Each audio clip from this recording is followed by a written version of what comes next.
بسم اللہ الرحمن الرحیم الحمد للہ والصلاة والسلام علی رسول اللہ وعلی آلہ واصحابہ اجمعین اما بعد۔ ناظرین کرام، السلام علیکم ورحمۃ اللہ وبرکاتہ۔ تفہیم دین کی اس محفل کے ہمراہ ہم آپ کی خدمت میں حاضر ہیں۔ رحمتوں اور برکتوں سے بھرپور یہ ماہ رمضان، جو کہ در حقیقت انسانوں کے خالق و مالک اللہ عز و جل کی جانب سے انسانوں کے لیے اور بالخصوص اہل ایمان کے لیے عظیم ترین انعام ہے اور بڑا ہی احسان ہے۔ ہمارے ساتھ تشریف فرما ہے محترم مہمان جناب شیخ شہاب اللہ بہادر صاحب۔ تو آئیے ناظرین، اس سلسلے میں انہی کی زبانی مفصل رہنمائی حاصل کی جائے۔ السلام علیکم شیخ۔ وعلیکم السلام ورحمۃ اللہ وبرکاتہ۔ ہمارے پروگرام میں آپ کی تشریف آوری یقیناً ہمارے لیے انتہائی باعث مسرت ہے، لہذا ہم تہ دل سے آپ کا شکریہ ادا کرتے ہیں اور آپ کو خوش آمدید کہتے ہیں۔ جزاکم اللہ خیرا۔ بارک اللہ فیکم ونشکرکم۔ آمین۔ یہ ماہ رمضان المبارک، اور یہ کہ اس مہینے میں چند مخصوص عبادات ہیں، اور یہ کہ ان عبادات سے متعلق مخصوص احکام بھی ہیں، تو اس سلسلے میں بطور مسلمان ہم سبھی کو معلومات ہونی چاہیے۔ تو سب سے پہلی بات تو یہ کہ خود یہ جو مہینہ ہے ماہ رمضان، تو سال بھر کے دیگر مہینوں کے مقابلے میں اس کا مقام و مرتبہ اور اس کی فضیلت کیا ہے، ارشاد فرمائیے گا۔ بسم اللہ الرحمن الرحیم، والحمد للہ رب العالمین، والصلاة والسلام علی نبینا الکریم، وبعد۔ رمضان مسلمانوں کے نزدیک مشہور و معلوم سا مہینہ ہے، جس کی فضائل و برکات بھی تقریباً جانتے ہیں، لیکن جب رمضان آتا ہے ہمیں مزید اس سلسلے میں اپنے ایمان کو تازہ رکھنا چاہیے۔ جی بے شک۔ اور یہ بات یاد رکھنا چاہیے کہ رمضان کا مبارک مہینہ ان 12 مہینوں کے اندر ایک بڑی اہمیت رکھتا ہے۔ جی۔ اس کی اہمیت کی ایک وجہ تو یہ ہے کہ اس میں قرآن مجید کا نزول ہوا ہے۔ صحیح۔ جیسے اللہ تعالیٰ نے فرمایا اِنَّا أَنزَلْنَاهُ فِي لَيْلَةِ الْقَدْرِ لَيْلَةُ الْقَدْرِ خَيْرٌ مِّنْ أَلْفِ شَهْرٍ، کہ ہم نے اس کو لیلۃ القدر میں اتارا، اور لیلۃ القدر یہ 1000 مہینوں سے بہتر ہے۔ جی۔ اور دوسری جگہ وضاحت سے فرمایا شہر رمضان الذی انزل فیہ القرآن، رمضان کا مبارک مہینہ ہے جس میں قرآن کو اتارا گیا۔ جی۔ تو قرآن مجید یہ رمضان کے مہینے میں اتارا گیا، اس لیے اس کو قرآن مجید کا مہینہ بھی کہتے ہیں۔ صحیح۔ اور اس میں جو فضائل و برکات ہیں وہ اس کا اندازہ ہم اس بات سے کر سکتے ہیں کہ قرآن مجید یہ اللہ کا کلام ہے، اس سے بہتر کوئی کلام نہیں ہو سکتا۔ صحیح۔ اور یہ اس جیسا کلام بھی نہیں ہو سکتا۔ جیسا کلام بھی نہیں ہو سکتا۔ جی۔ اور اسی طرح سے یہ وہ آخری کتاب ہے جو ساری کتابوں کو جو اللہ کی طرف سے اس کے پہلے نبیوں پر اتاری گئیں، جیسے توریت ہو، انجیل ہو، زبور ہو، صحف ابراہیم ہو، جی۔ یہ سب اس کے سامنے منسوخ کر دی گئی۔ صحیح۔ صرف اسی کے احکام و جاری ساری ہیں۔ یہ وہ کتاب ہے جس کے حفاظت کی اللہ تبارک و تعالی نے خود ذمہ داری لی کہ ہم نے اس کو نازل کیا، ہم اس کی حفاظت کریں گے، جبکہ اور کتابوں کے اندر لوگوں نے تبدیلیاں کر لی تھیں۔ صحیح، یعنی جو آسمانی کتابیں تھیں ان میں بھی قطع و برید کی گئی۔ جی ہاں۔ صحیح۔ تو یہ مبارک کلام اللہ تبارک و تعالیٰ کا جو اس مہینے میں اتارا گیا، جس کو ہم قرآن مجید کی شکل میں پڑھتے ہیں، جی۔ اور رسول اللہ صلی اللہ علیہ وسلم پر اس کو حضرت جبریل لے کر آتے تھے، آپ کو سناتے تھے، آپ خود اس مبارک مہینے میں اس کا دورہ کرتے تھے، ایک بار حضرت جبریل کے ساتھ بار بار پڑھتے تھے۔ صحیح۔ تو یہ مبارک مہینہ اپنی جگہ پر وہ مبارک مہینہ، اس میں اسلام کی بنیادی چیزیں جو شروعات ہوتی ہیں، قرآن مجید کا نزول ہوا، اور سارے احکام اسلامی اسی سے لیے جاتے ہیں۔ جی، قرآن سے لیے جاتے ہیں۔ تو ایسی صورت میں قرآن مجید جو ہے جس کے ساتھ بھی لگا اس کی اہمیت بڑھ گئی۔ صحیح ہے۔ تو قرآن مجید کا چونکہ رشتہ اور تعلق ماہ رمضان کے ساتھ بھی ہو گیا، رمضان اور قرآن، کہ رمضان تو ہے ہی قرآن کا مہینہ، جی ہاں، تو یوں قرآن کے ساتھ اس تعلق اور رشتے کی وجہ سے رمضان کا مقام مزید بڑھ گیا۔ جس نبی پہ اتارا گیا اس کا مقام بھی سب سے اونچا ہے۔ صحیح۔ جس امت پہ اتارا گیا، جس امت کے لیے، اس کا مقام بھی ساری امتوں میں اونچا ہے۔ صحیح۔ اور اس کو جو استعمال کرتا ہے خیرکم من تعلم القرآن وعلمہ کی حدیث کی بنیاد پر جی وہ سب سے بہتر ہے.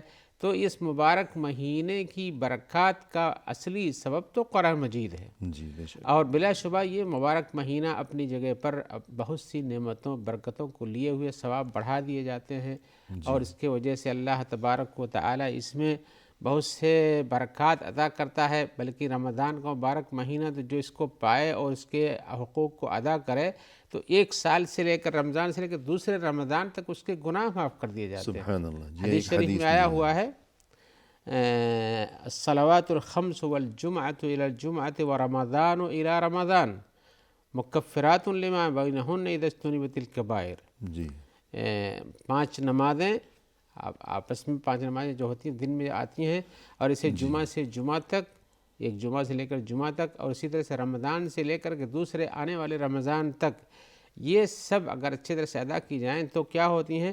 مکفرات لما بینہن اذا اجتنبت الکبائر. اگر کبیرہ گناہ کو نہ کیا جائے تو چھوٹے چھوٹے گناہ کو یہ خود ہی معاف کرا لیتی ہیں. صحیح.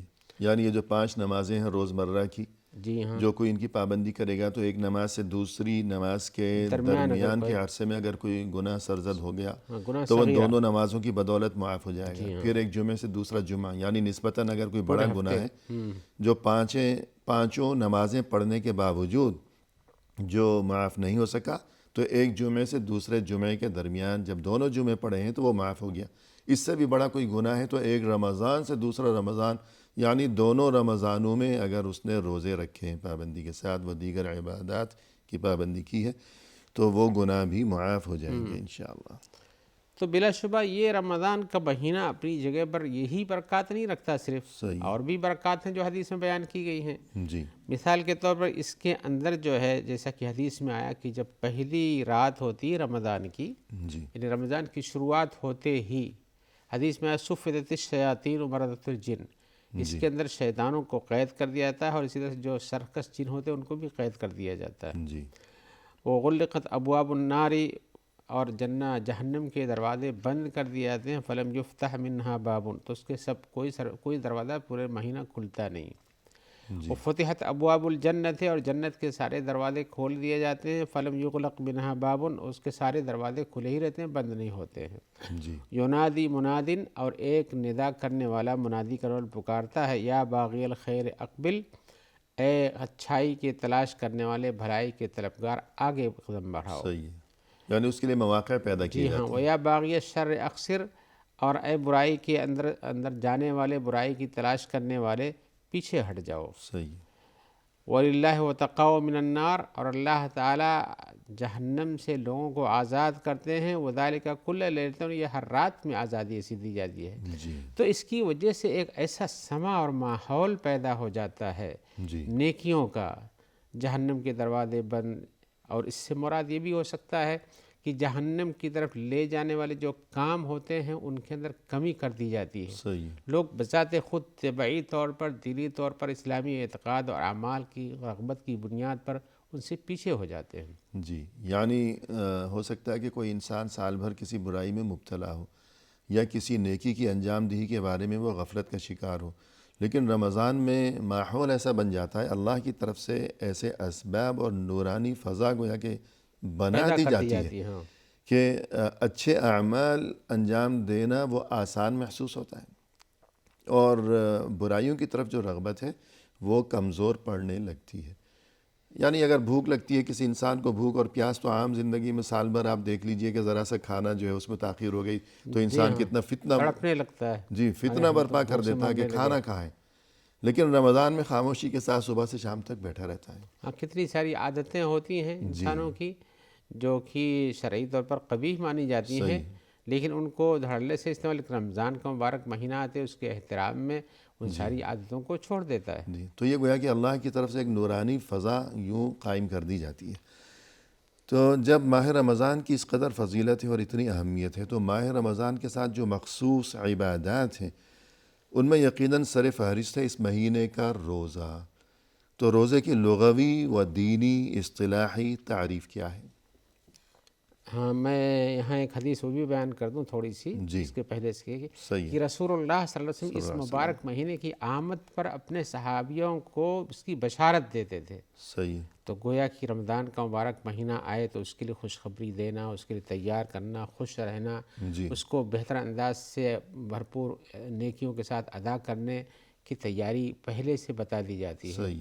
اور تو ہم اس سے بھی رمضان کی فضیلت واضح جی ہوتی ہاں ہے. کہ آپ اس کے اس اور مہینوں کی بشارت نہیں لیکن اس مہینے کی بشارت دیتے تھے. جی جیسا کہ حدیث میں آیا کہ جب رمضان آئے تو اس کے روزے رکھو اور اس میں ایسا ایسا ہوتا ہے. جی تو حقیقتاً اس مہینے کے اندر جو آپ نے سوال کیا کہ روزہ کیا ہے، صوم کیا ہے، جی اس لیے کہ اصلی عبادت اس کا اصطلاحی نام شریعت میں صوم ہے یا سیام ہے. جی سیام صوم کی جمع ہے. جی ہاں. تو صوم کے معنی کیا ہوتے ہیں؟ اور ویسے اللہ تعالیٰ نے قرآن میں فرمایا کتب علیکم الصیام کما کتب علی الذین من قبلکم، تمہارے اوپر روزے فرض کیے گئے جیسا کہ جی پچھلی امتوں پر فرض تھے.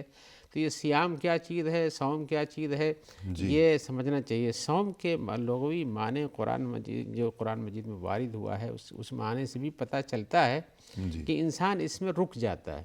صحیح. یعنی لفظ صوم کے لغوی معنی ہے رک جانا. ہاں اسی لیے جی قرآن مجید میں سورہ مریم کے تذکرے میں جو آیا ہوا انی نذرت للرحمن صوما فلن اکلم اليوم انسیا کہ ہم نے اللہ کے لیے صوم کی نظر مانی ہے تو میں کسی انسان سے گفتگو نہیں کروں گی. جی یعنی مریم علیہ السلام کے مریم بارے علیہ السلام نے کہا. میں. جی تو گویا کہ صوم کی نظر مانی یعنی رک جانے کی بات چیت کرنے سے. جی ہاں تو گویا کسی کہ بھی چیز سے رک جانے جانا. کا نام صوم ہے. صحیح.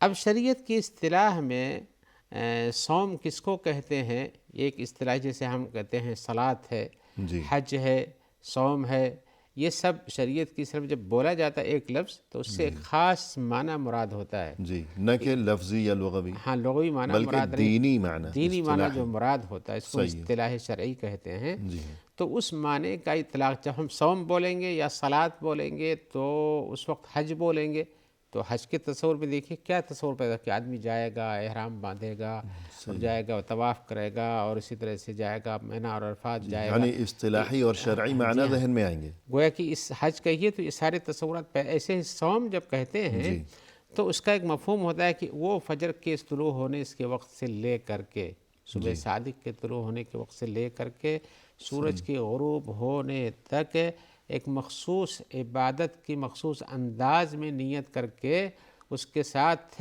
باقی اپنے آپ کو رکھے گا. یہ صبح صادق سے لے کے غروب آفتاب تک وہ کیا ہوتا ہے مخصوص انداز میں کہ آدمی کھانا نہیں کھائے گا، پانی نہیں پیے گا، غلط کام نہیں کرے گا اور بہت ساری برائیوں سے باز یعنی رہے ہر گا. اس چیز سے پرہیز کرے گا جو روزے کے دوران ممنوع ہے. ممنوع ہوتی ہیں. جی اور اس عبادت کا مقصد یہ ہوگا کہ ہم اللہ کو راضی کرنا چاہتے ہیں. صحیح.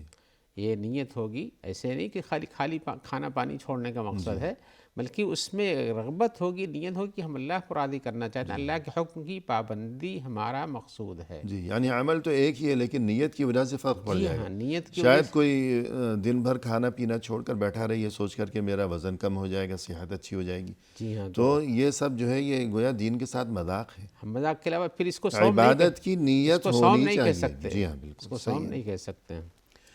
تو یہ تو ہو گئی گفتگو لفظ صوم جو ہے اس کے لغوی معنی اور دینی معنی. تو اب اس کے بعد مزید گفتگو کو آگے بڑھائیں گے وقفے کے بعد. انشاءاللہ. ناظرین فی الحال لیتے ہیں ایک مختصر سا وقفہ، ہمارے ساتھ ہی رہیے گا. ناظرین کرام وقفے کے بعد ہم حاضر خدمت ہیں. آئیے سلسلے گفتگو کو آگے بڑھایا جائے اپنے محترم مہمان کی زبانی. شیخ وقفے سے قبل جیسا کہ ماہ رمضان المبارک سے متعلق گفتگو چل رہی ہے اور آپ نے اس سے قبل لفظ صوم یعنی روزہ اس کی لفظی اور شرعی تعریف بیان فرمائی کہ روزہ کس کو کہتے ہیں. اب ہم آپ کی زبانی یہ جاننا چاہیں گے کہ رمضان کا جو روزہ ہے، ویسے تو روزے بہت سے ہوتے ہیں، سال بھر بھی ہوتے ہیں، نفل روزے بھی ہوتے ہیں، لیکن ماہ رمضان کا جو روزہ ہے تو اسلامی عبادات میں ان کی کیا اہمیت ہے؟ دیکھیے رمضان کا روزہ ایک بنیادی عمل ہے جو شریعت اسلامی میں واجب، اسی لیے اس کے فرض ہونے پر ساری امت کا اجماع ہے. صحیح. اور یہ اسلام کے ارکان میں سے ایک رکن ہے، یعنی اسلام جن بنیادوں پر قائم ہے ان میں سے ایک بنیاد یہ بھی ہے، ایک پلر یہ بھی، اس کے بغیر آدمی اگر یہ نہ کرے اور اس کا انکار کر جائے جی تو کفر میں چلا جاتا ہے۔ صحیح۔ اور اس کو قرآن مجید میں فرض قرار دیا گیا ہے روزے کو، جی جیسے نماز کے لیے فرضیت آئی ہے، زکوٰۃ کے لیے فرضیت آئی ہے، ایسے روزے کی بھی فرضیت آئی ہے، حج کی بھی فرضیت آئی ہوئی ہے۔ جی تو روزے کی فرضیت کے لیے تو اللہ نے خود ہی فرمایا یا ایھا الذین آمنوا کتب علیکم، جس کتبہ کے معنی فریضہ کے معنی ہیں، اے ایمان والو تمہارے اوپر روزہ لکھ دیا گیا، نہیں فرض کر دیا گیا، لکھا ہوا ہے نہیں، تمہیں اس کو چھوڑنا نہیں ہے۔ اور ایسے ہی کہا گیا شہر رمضان الذی انزل فیہ القرآن، جہاں تذکرہ آیا کہ رمضان کا مہینہ ہے جس میں قرآن مجید اتارا گیا ہے، جو لوگوں کے لیے ہدایت ہے اور اس میں ہدایت کی نشانیاں پائی جاتی ہیں، والفرقان، اور اسی طرح سے یہ حق و باطل کے درمیان تفریق کرنے والی کتاب ہے، واضح کر دینے والی ہے۔ فمن شہد منکم الشہر فلیصمہ، تو جو اس مہینے کو پائے اسے روزہ رکھنا چاہیے، جی روزہ رکھے فلیصم، اس کو روزہ، اس کا روزہ رکھے، اس کا صوم رکھے۔ جی گویا کہ یہ حکم ہے، یہ حکم الہی ہے، اور یہ لہذا فرضیت کی دلیل ہے۔ یہ حکم اللہ کا حکم ہونا کسی چیز کے کام کرنے کے لیے، جی تو اس کی فرضیت کی دلیل، جیسا کہ میں نے اس آیت کو بیان کیا کتب علیکم الصیام کے اندر بتایا گیا تھا۔ جی اور اس کے علاوہ رسول اللہ صلی اللہ علیہ وسلم نے اس کی اہمیت کو بیان کرتے ہوئے فرمایا ہے بنی الاسلام علی خمس، اسلام کی بنیاد 5 چیزوں پر رکھی گئی ہے۔ جی پھر آپ نے شمار کرایا شہادت اللہ الہ الا اللہ وانا محمد رسول اللہ، ایک چیز ہو گئی۔ دوسرا اقام الصلاۃ، نماز قائم کرنا، اول لا الہ الا اللہ محمد رسول اللہ کی گواہی دینا، جس سے ایمان شروع ہوتا ہے۔ دوسرے عملی طور پر نماز قائم کرنا، و ایتاء الزکوٰۃ، اور زکوٰۃ دینا، 3 ہو گئے۔ والحج، اور حج ادا کرنا، وصوم رمضان، اور رمضان کا روزہ رکھنا۔ جی تو یہ 5 چیزیں ہیں جن کو آپ نے کہا بنی الاسلام علی خمس، اسلام کی بنیاد ان 5 پر ہے۔ گویا ان میں سے اگر کوئی بنیاد یا کھمبا گرتا ہے تو اسلام کی عمارت ڈھہنے کے قریب آ جاتی ہے۔ اور انہی 5 چیزوں کو ارکان اسلام بھی کہا جاتا ہے، اور انہی کو ارکان اسلام کہا جاتا ہے، یعنی گویا کہ یہ اہم ترین اسلامی عبادات ہیں۔ ہاں جی اور ہاں، ان میں ایک روزہ بھی شامل ہے۔ روزہ بھی ایک رکن ہے۔ صحیح ہے۔ گویا کہ 5 کھمبوں کی عمارت ہے، ان میں سے ایک کھمبا روزے کا بھی رکھا گیا، ایک رکن روزے کا بھی ہے۔ جی ہاں، تو اس 5 کونی عمارت کے لیے روزے کا بھی رکھنا یا ضروری ہے۔ بنیاد کہہ لیجئے، بنی بنیاد کہہ الاسلام، لیجئے۔ بنیاد، بنیا، بینا۔ جی ہاں، تو اگر کوئی عمارت ہے، اگرچہ وہ بظاہر بہت زیادہ مزین ہو، خوبصورت ہو، اس میں بہت زیادہ سجاوٹ ہو، زینت ہو، لیکن بنیاد اس کی اگر کمزور ہے تو وہ بیکار ہے، وہ گر جائے گی۔ لیکن اگر اوپر اس کی زیب و زینت بہت زیادہ نہیں بھی ہے، فرنیچر وغیرہ بہت اچھا نہیں بھی ہے، لیکن بنیاد مضبوط ہے تو وہ قائم و دائم رہے گی۔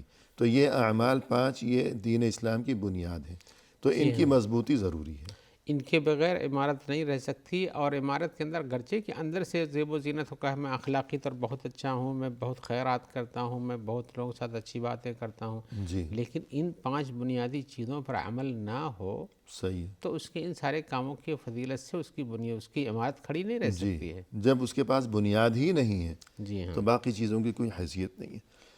تو یہ گفتگو ہو گئی اس بارے میں کہ دین اسلام میں ماہ رمضان کے روزوں کی بہت بڑی اہمیت ہے، کہ قرآن سے بھی اور حدیث سے بھی اس کی فرضیت ثابت ہے، اور یہ ارکان اسلام میں سے۔ ایک ہے۔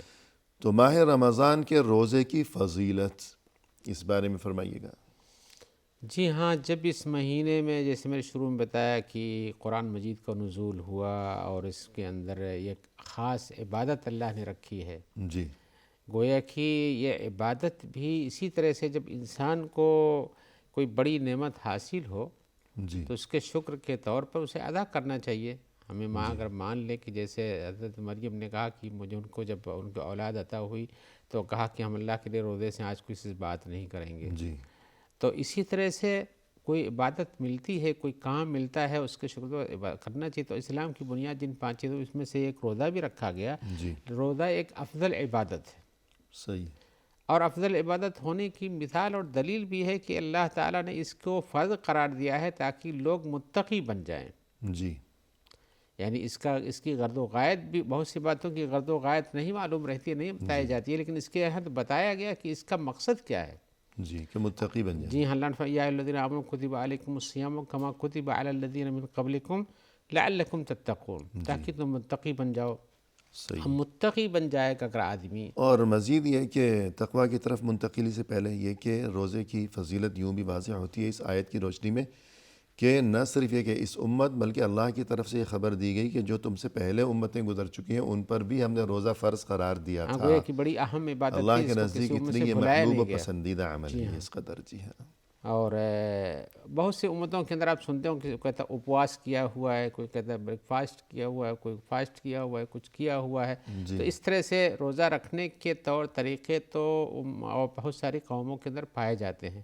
پرانی جو امتیں ہیں، یہود ہوں چاہے نصارہ ہوں چاہے ان کے علاوہ بھی دیکھیے تو روزے کا تصور ان کے ہاں کسی نہ کسی طرح سے پایا جاتا ہے. صحیح. رکھتے یعنی ہیں. جو اس وقت برحق جی ہاں. امتیں تھیں. صحیح. حتیٰ کہ آج جن کو ہم گمراہ سمجھتے ہیں ان کے یہاں بھی روزے کا تصور ہے. جی. بعض عبادتوں کے لیے پایا جاتا ہے کہ ان کے یہاں اس میں ایک عبادت روزہ رکھنا بھی ہے. اگرچہ اس کی شکل بدلی ہوئی وہ ہے، مختلف کھانے پینے کے انداز بدلے ہوئے ہیں، کیا نہیں کھانا چاہیے کیا کھانا چاہیے. تو روزے کا مقصد اللہ نے بیان کیا کہ متقی ہو جانا ہے. متقی ہو جانا اسلامی شریعت کی نظر میں وہ چیز ہے جو کہ حاصل اسلامی زندگی ہے. جی. اسلامی زندگی کا حاصل ہے کہ آدمی متقی ہونا چاہیے. قرآن مجید کا نزول اسی لیے کیا گیا اور یہ متقیوں کے لیے ہدایت ہے. اور اسی طرح سے اور بھی چیزیں ہیں. تو متقی ہونا یعنی اللہ کے احکام کی پابندی سے کی ادائیگی اور اللہ نے جن چیزوں سے روکا ہے ان سے بچ جانے کا نام ہی تقویٰ ہے. اور متقی ہوتا ہے وہی انسان. تو یہ ایک اہم مقصد ہے جو حاصل ہوتا ہے اس سے.